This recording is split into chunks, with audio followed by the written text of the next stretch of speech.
As I said that we are beginning with chapter 8, which is application the cost of taxation, and we are going to understand the cost of taxation through the concept of deadweight loss. So let's first understand what is deadweight loss.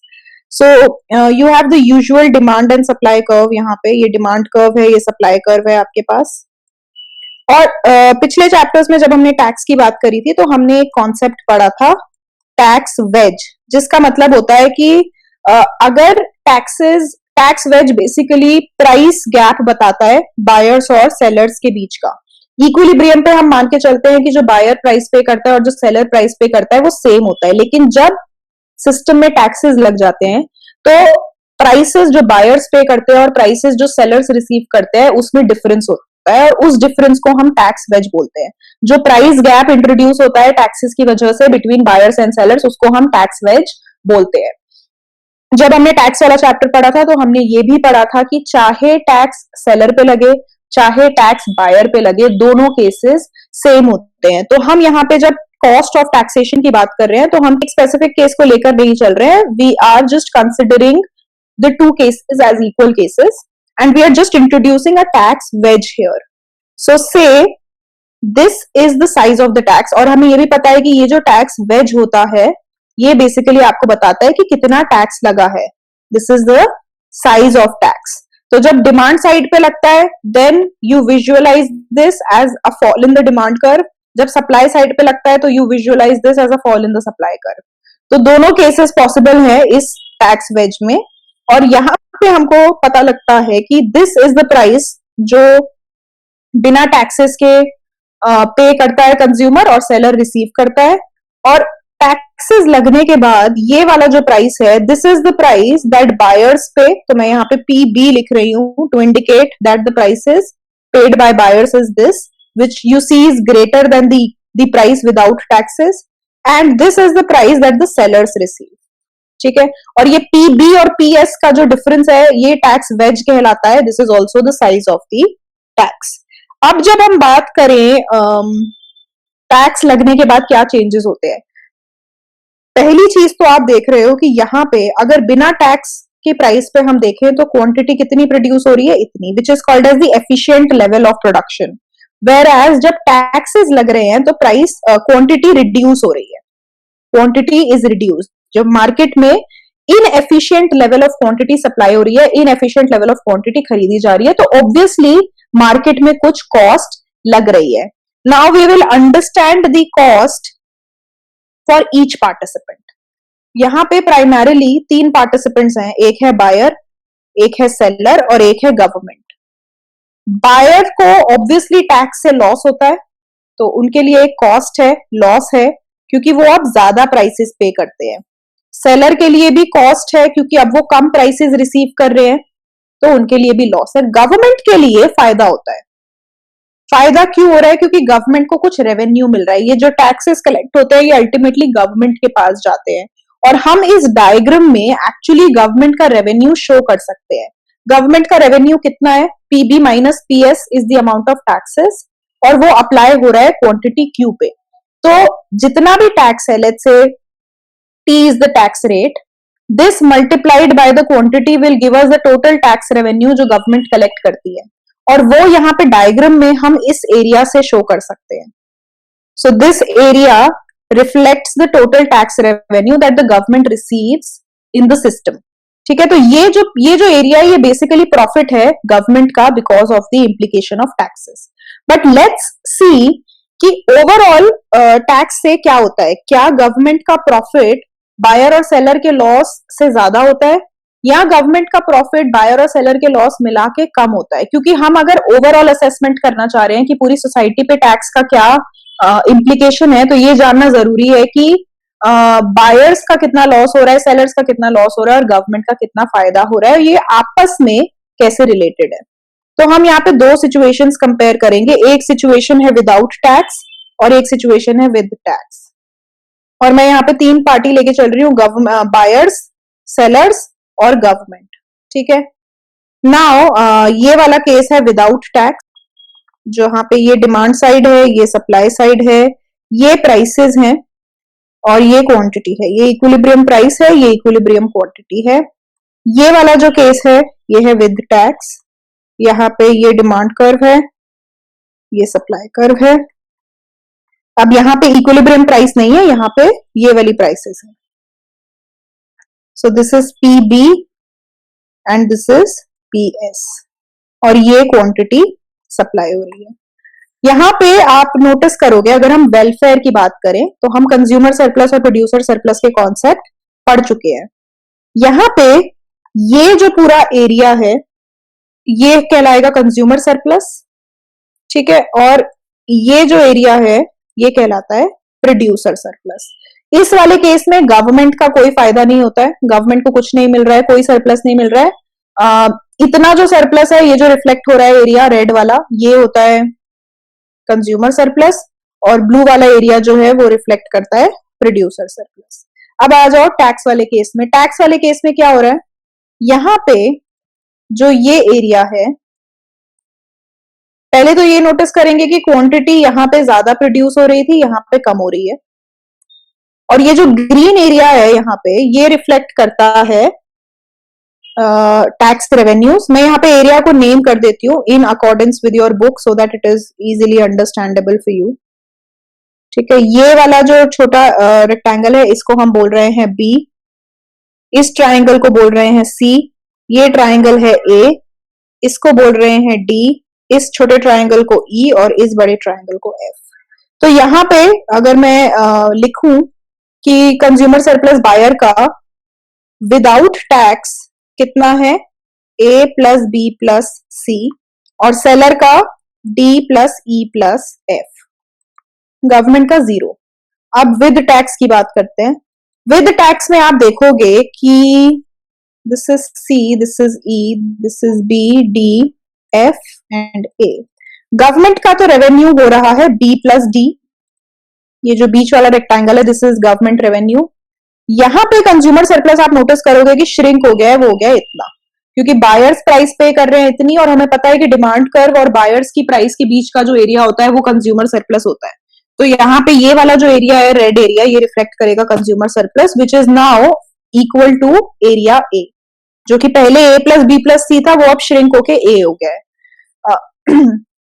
अगर आप producer surplus की बात करो तो producer surplus सिर्फ ये वाला area है विच इज एरिया F, क्योंकि प्राइसेस जो सेलर्स रिसीव कर रहे हैं वो है ये, और ये सप्लाई कर्व है। हमें पता है कि सप्लाई कर्व के ऊपर और प्राइस जो सेलर्स रिसीव करते हैं उसके नीचे के एरिया को प्रोड्यूसर सरप्लस बोलते हैं।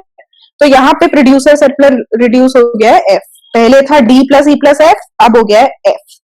यू विल नोटिस कि एक जो ये एरिया है C प्लस E, ये अब किसी के पास नहीं जा रहा है, जो कि पहले प्रोड्यूसर और कंज्यूमर सरप्लस में जा रहा था। C वाला पार्ट कंज्यूमर में जा रहा था, E वाला पार्ट प्रोड्यूसर में जा रहा था।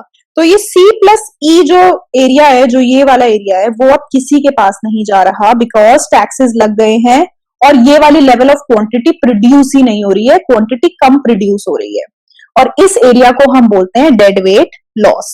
तो हम यहाँ पे ये देख रहे हैं कि टैक्सेस लगने के बाद ऑल्दो गवर्नमेंट का फायदा हो रहा है, सेलर्स का लॉस हो रहा है, बायर्स का लॉस हो रहा है, और गवर्नमेंट का जो भी फायदा हो रहा है वो सेलर्स के लॉस से कम है। So government's profit is less than buyers plus sellers loss altogether, which means that if we had to assess the overall impact of the situation here when the taxes are applied, then we say that the overall welfare reduces, and overall welfare reduces by the area C plus E, which is called as dead weight loss. इसको हम बोलते हैं dead weight loss. Then the next is determinants of dead weight loss. तो जब हम dead weight loss की बात कर रहे हैं, then it is important to understand कि dead weight loss किस चीज की वजह से change होता है, किन फैक्टर्स की वजह से डेड वेट लॉस चेंज हो सकता है। तो यहाँ पे मैं कुछ 4 फिगर्स बनाऊंगी। Let's first look at these 2 figures, जिसमें मैं इलास्टिसिटी चेंज कर रही हूँ। So I am changing the elasticity of the supply curve, I am keeping the demand elasticity same, ठीक है। I am changing the supply elasticity. ये वाला जो केस है ये इन इलास्टिक सप्लाई का केस है, और थोड़ा सप्लाई कर्व अगर फ्लैट हो जाएगा तो ये एक इलास्टिक सप्लाई कर्व का केस हो जाएगा, ठीक है, तो यहाँ पे मैंने डिमांड इलास्टिसिटी सेम रखी है, सप्लाई इलास्टिसिटी चेंज करी है, और मैं साइज ऑफ द टैक्स भी सेम रख रही हूँ। दोनों केसेस में मैंने टैक्स का साइज सेम रखा है। आप यहाँ पे नोटिस करोगे, this is the size of the tax, I am trying to keep the size of the tax same, which means कि ये जो टैक्स वेज है ये दोनों केसेस में सेम है। आप नोटिस करोगे यहाँ पे कि दिस एरिया जो हमने अभी पिछली फिगर में देखा, this area reflects the dead weight loss, and you will notice that the dead weight loss in the second case is higher, which is the case of an elastic supply curve. तो यहां से हम ये conclusion निकाल सकते हैं that the dead weight loss in case of elastic supply curve is higher. ठीक है, सेकेंड केस लेके चलते हैं जिसमें हम डिमांड इलास्टिसिटी चेंज करेंगे, सप्लाई इलास्टिसिटी सेम रखेंगे और साइज ऑफ द टैक्स भी सेम रखेंगे। So the supply curve is same in both the scenario. इस केस में डिमांड कर्व इनइलास्टिक है, स्टीपर डिमांड कर्व। इस केस में मैं इलास्टिक डिमांड कर्व ले रही हूं, सो थोड़ा सा फ्लैट, और साइज ऑफ द टैक्स में सेम रख रही हूँ। ठीक है, तो ये जो टैक्स वेज है ये मैंने दोनों में सेम रखा है। Again you will notice that this area which is the dead weight loss, ये वाला एरिया डेड वेट लॉस होता है। Again, you will notice that this dead weight loss is higher when we talk about the elastic demand curve. So, हम एक conclusion बना सकते हैं यहां से, जो कि ये conclusion है कि जब elasticity ज्यादा होती है तो dead weight loss भी ज्यादा होता है, which means that the elasticity and dead weight loss are directly related to each other. So as the elasticity of the demand curve or the supply curve increases, dead weight loss increases. तो कहने का मतलब है कि basically ये जो dead weight loss होता है ये किस वजह से लगता है, ये इस वजह से लगता है क्योंकि अब आप उस लेवल की क्वांटिटी प्रोड्यूस नहीं कर रहे जितनी आप तब प्रोड्यूस कर रहे थे जब टैक्स नहीं लगता। ठीक है, तो अब टैक्स लगने के बाद अगर आपकी क्वांटिटी में बहुत ज्यादा चेंज होएगा तो आपका डेड वेट लॉस ज्यादा होगा, अगर आपकी क्वांटिटी में ज्यादा चेंज नहीं होगा टैक्स लगने के बाद तो डेड वेट लॉस कम होगा। We also know कि price elasticity is nothing but the change in quantity in responses to the change in prices. When we say that a demand curve or a supply curve is highly elastic, we say that for a change in the prices, quantity change will be higher. तो हम बोल रहे हैं कि जब elasticity ज्यादा होगी तो with the changes in prices, जो हमें पता है टैक्स लगने के बाद prices change होते हैं, so with the change in prices, in case of a higher elasticity demand or a supply scenario, the changes in the quantity will be higher. And because the change in the quantity is higher, यहाँ पे ये जो shift होगा quantity का ये ज्यादा होगा in case when the demand or the supply curve is elastic. And that is why the dead weight loss is higher. Because price change की वजह से डिमांड की क्वांटिटी या सप्लाई की क्वांटिटी ज्यादा अमाउंट से चेंज होएगी, because we are talking about elastic demand and supply curve, dead weight loss will also be higher. So we can say from this section that the dead weight loss and the elasticity are directly proportional to each other. Then the third section which is the last section here, section है dead weight loss and tax revenue. So dead weight loss and tax revenue, इसका क्या मतलब है कि tax revenue के change की वजह से या टैक्स साइज के चेंज की वजह से डेड वेट लॉस पे क्या फर्क पड़ता है. मतलब जैसे मैंने बोला कि टोटल टैक्सेस क्या होंगे, टैक्स रेट इनटू क्वांटिटी, कितना टैक्स रेट है और कितनी क्वांटिटी मार्केट में प्रोड्यूस या कंज्यूम हो रही है उसका प्रोडक्ट हमें बताएगा कि कितना टोटल टैक्सेस है. तो हम यहाँ पे तीन केसेस देखेंगे. पहला केस है छोटा tax, small tax, size of the tax is small. Second is medium tax and third is large tax. So when the tax rate changes, what is the change in the dead weight loss? Dead weight loss और tax size का क्या change है? Tax size represent होता है distance से prices के, buyer का price और seller के prices के बीच का जो distance है. यहाँ पे हम elasticity same रख रहे हैं. यहाँ पे हम मान के चल रहे हैं कि demand elasticity, supply elasticity तीनों cases में same है. जो चीज हम change कर रहे हैं वो है साइज ऑफ द टैक्स. तो यहाँ पे जो डिस्टेंस है between buyers price and sellers price small है. Then you have a medium case जिसमें साइज पिछले वाले केस से ज्यादा है, and then you have a large case. So this is the price of the buyer, this is the price of the seller. In the first case, this is the price of the buyer, this is the price of the seller. In the second case, and large tax will be the case जहां पे मैं बहुत ज्यादा gap लेके चल, price of buyer and this is the price of seller. ठीक है, ये एक स्मॉल टैक्स है जिसमें टैक्स साइज बहुत छोटा है, and you will notice that this is the tax revenue and this is the dead weight loss. This is the dead weight loss. इस वाले केस में ये डेड वेट लॉस है और इस वाले केस में ये डेड वेट लॉस है. एंड फर्स्ट केस में this is the tax revenue, second case में this is the tax revenue and third case में this is the tax revenue. यहाँ पे दो कंक्लूजन्स आप बना सकते हो. पहला कंक्लूजन है कि जैसे जैसे टैक्स रेट इंक्रीज हो रहा है, डेड वेट लॉस इंक्रीज हो रहा है. जैसे जैसे टैक्स साइज बढ़ रहा है from small to medium to large, you notice that the dead weight loss is also increasing. इस केस में डेड वेट लॉस बहुत छोटा है, इस केस में ज्यादा है थोड़ा सा, और इस केस में बहुत ज्यादा है. सो टैक्स रेट और डेड वेट लॉस आपस में डायरेक्टली प्रोपोर्शनल है. हम कुछ इस तरीके का कर्व बना सकते हैं जहां पे मैं एक्स एक्सिस पे लूंगी टैक्स साइज और टैक्स रेट और वाई एक्सिस पे लूंगी dead weight loss. So the dead weight loss is increasing as the tax size increases and it is increasing at an increasing rate. बहुत ज्यादा amount से change हो रहा है. जब टैक्स रेट इंक्रीज हो रहा है तो डेड वेट लॉस बहुत ज्यादा अमाउंट से चेंज हो रहा है. तो पहला रिजल्ट तो आप ये बिल्ड कर सकते हो. दूसरा जो रिजल्ट आप यहाँ पे बिल्ड कर सकते हो वो ये है कि जैसे जैसे टैक्स रेट इंक्रीज होता है, टैक्स रेवेन्यू पे क्या फर्क पड़ रहा है. आप नोटिस करोगे कि जब आप टैक्स रेट इंक्रीज करते हो तो इनिशियली टैक्स रेवेन्यू इंक्रीज करेगा, लेकिन अगर टैक्स रेट बहुत ज्यादा हो जाएगा then tax revenue will actually decrease.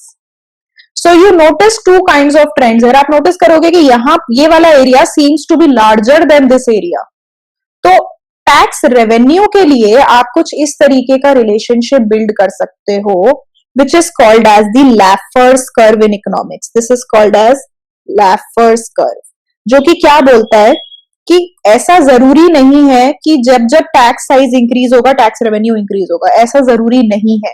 अगर टैक्स रेट इतना ज्यादा हो गया है, बहुत ज्यादा हो गया है, मान लो अगर आप इनकम टैक्स का एग्जाम्पल लो, अगर आपकी इनकम फिक्स्ड है, आपको अगर 10% पहले टैक्स पे करना पड़ता था और अब 20% पे करना पड़ता है, तो ऑब्वियसली आपका टैक्स रेवेन्यू जो गवर्नमेंट कलेक्ट कर रही है वो इंक्रीज हो जाएगा. तो पहले टैक्स रेवेन्यू इंक्रीज हो रहा है, लेकिन बियॉन्ड अ सर्टेन पॉइंट अगर सपोज इनकम टैक्स हो गया 80%, मतलब क्या हुआ इस बात का कि अगर आप 100 रुपए कमा रहे हो तो 80 रुपए आप टैक्स दे रहे हो और 20 रुपीज आपके पास बच रहे हैं.